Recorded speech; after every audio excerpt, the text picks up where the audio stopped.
if you're going to water paint, the first thing you're going to need is water paint. I have this Winsor & Newton set, which I really like. I also have paper from Winsor & Newton. Hi, painting. So the paper. The first thing you're going to want to do is pick what size paper you want, and here's how you do that. The smaller the paper, the smaller your drawing. So the smaller your drawing, the smaller your mistakes. So I have A4 and A5. I'm going to be drawing on the A4 paper, but I'm not going to be using the whole paper. I'm going to skip this part because it was too intimidating, so I'm just going to be using the side. When you've decided on that, you can start working on the line art. You can either leave it lying around for a few days while you wait for the line art to appear, or you can draw it yourself. But if you want to do that, I recommend you check out my line art tutorial, which I will link in the description below. I broke it. Shit. Alright, I am terrible at doing voiceovers, so brace yourselves. I'm going to start off with the best advice and have it go downhill from there, alright? Alright, so, use reference. I see a lot of people online bragging about not using reference, but that just looks like mistakes that could have been avoided to me. All the greatest painters of history used reference, so unless you're better than Leonardo da Vinci, which, considering you're watching this tutorial, I know you're not, just use reference. First of all, I added some shading to the foreground, and I blotted out some highlights with kitchen paper, wherever I think the sun will hit. And I am sorry about the terrible camera angle, I switched it up in a minute, don't worry.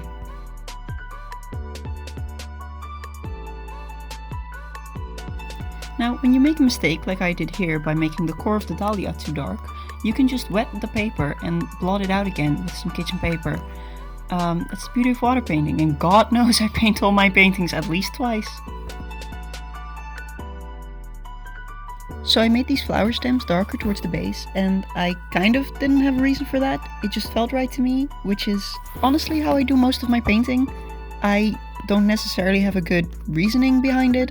I just do whatever feels right to me, and it usually turns out pretty nice. I get that that's not the best advice because it's not something you can just copy, but it's my tutorial, so deal with it.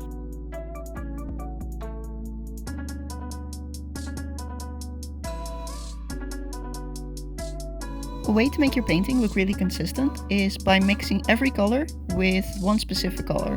So for example, in this painting I chose one blue that I mixed every other color with, or that I used on the shading of a color. So for example, the flowers don't have that blue mixed in, but the shading is that color. And then all the foliage does have that blue mixed in. So these leaves as well are just the same colors that I used on the other leaves that I painted just now, but I just made them darker. And people sometimes ask me how I get my water painting to look so vibrant and so dark. And the secret is, it's like an onion and an ogre, it's layers. I just paint over it a few times.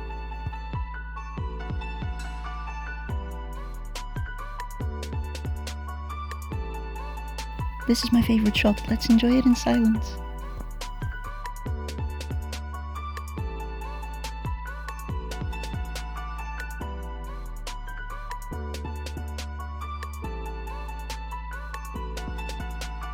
See, wasn't that so satisfying to watch? I mean, I thought so.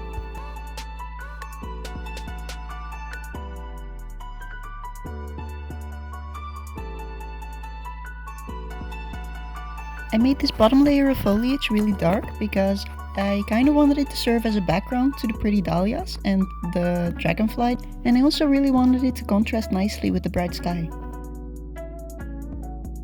As soon as you start painting things that are further away from you, it is important to keep in mind that the further away something is, the lighter you want the color to be. There will be more air, atmosphere and dust between you and the subject, so it'll be obscured a little. Plus, it's just a nice way to make it clear to the viewer that something is further away. Okay, rocks, I can't keep up with my own footage. Make the tops really bright and then make the shadow a little blue and spot it? Yeah, I added spots because I thought it gave them a little bit more texture. They're really not that complicated. Yeah, okay, now voiceover me has a moment to breathe. Can you believe how fast I painted that? Just a little editing joke for you. No, seriously, it actually took a lot of time.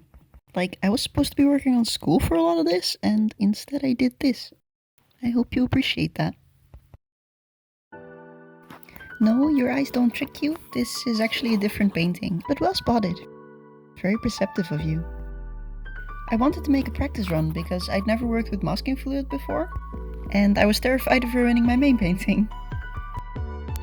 I wasn't very happy with it. It was very satisfying to peel off, but it did end up ripping the paper a little bit.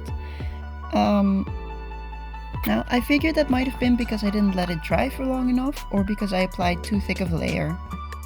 So I ended up learning nothing from it and using it on my main painting anyway. See, I just really needed to block out everything around the road because I was feeling lazy and I didn't want to have to carefully paint around it. Stop judging me.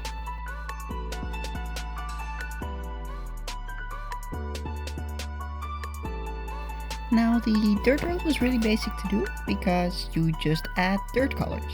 And I wasn't quite getting the texture that I wanted, so I used a cut-off sponge to add that because I'm bougie like that.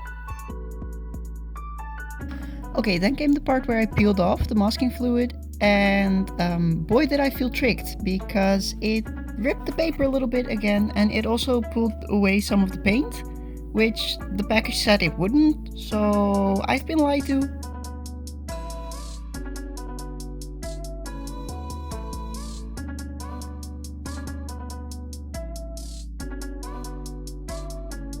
In the background I wanted to create some really strong directional light, so I added these by folding a piece of paper and going over it, and then adding in a little bit of extra paint around the outline just to make it a little bit clearer.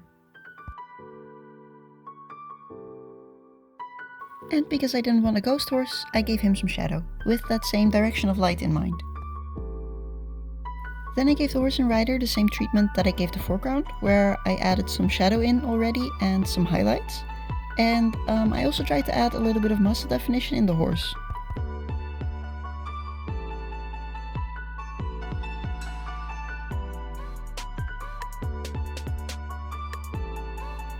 I kept the colors of the rider really neutral because I wanted her to match more with the road, because I always find that if you echo colors throughout your painting, it makes it look a lot more whole.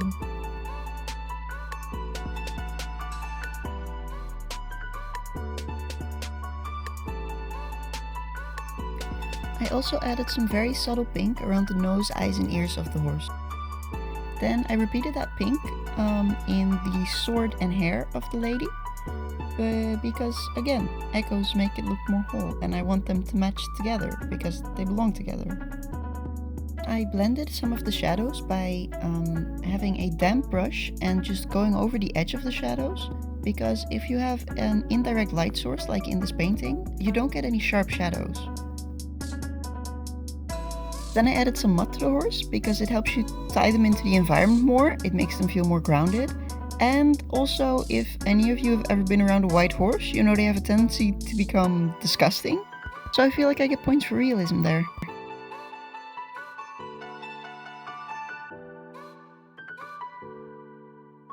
Then I used masking fluid to block out the shapes of the birds in the sky, because apparently I hadn't learned my lesson yet. Then I pre-wetted the paper, because painting a good sky is all about giving up control, and if you water paint on wet paper, you have no control.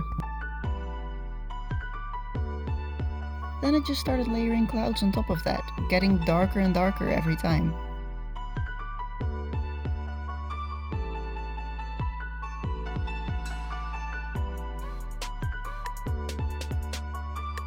Now, I wanted to include this shot because it was really satisfying to look at for me, but feel free to leave your hate comments about my dirty fingernails below.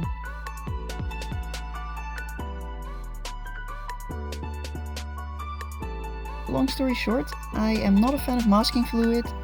Even though this time it peeled off fine, it still left me with a lot of cleaning up to do, so I feel like I could have just done it manually anyway. Now for the dragon's wings, I used bat wings as reference. I made them lighter towards the ends of the wings and darker towards the base, because that's generally where the membrane gets a little thinner. Then I also added some color of the light that would be shining through, and after that I added some hair-thin blood vessels, which you won't see unless you're a millimeter away from the paper. Why? I don't know.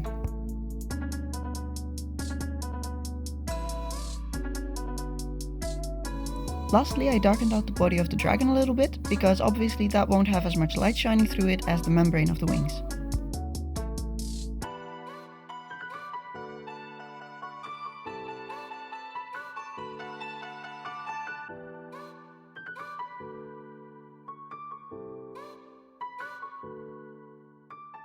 So that was the end result. I'm pretty happy with it, although I did make a few mistakes, which is probably not what you want to hear from the person whose tutorial you just watched. But I mean, overall I'm really happy with it. I think the dragon's wings turned out really nice, and I think the line art in general was really lovely. And the foreground I like. But, I mean, the lighting that I had in mind definitely didn't work. It doesn't look like the light is actually behind the dragon. And I really shouldn't have made the horse and the dragon the same color. Yeah, if I was drawing this again, I'd probably just get rid of the horse entirely. But I mean, I'm not going to make it again, so do with that information what you want. I don't think I have anything else to say about it. Bob Ross, I'm coming for your brand. Thanks for watching. And shout out to my mom, because she let me use her camera for this. So please go follow my mom on Instagram. She makes really nice pictures, I promise. Again, thanks for watching. Bye. I don't have an outro.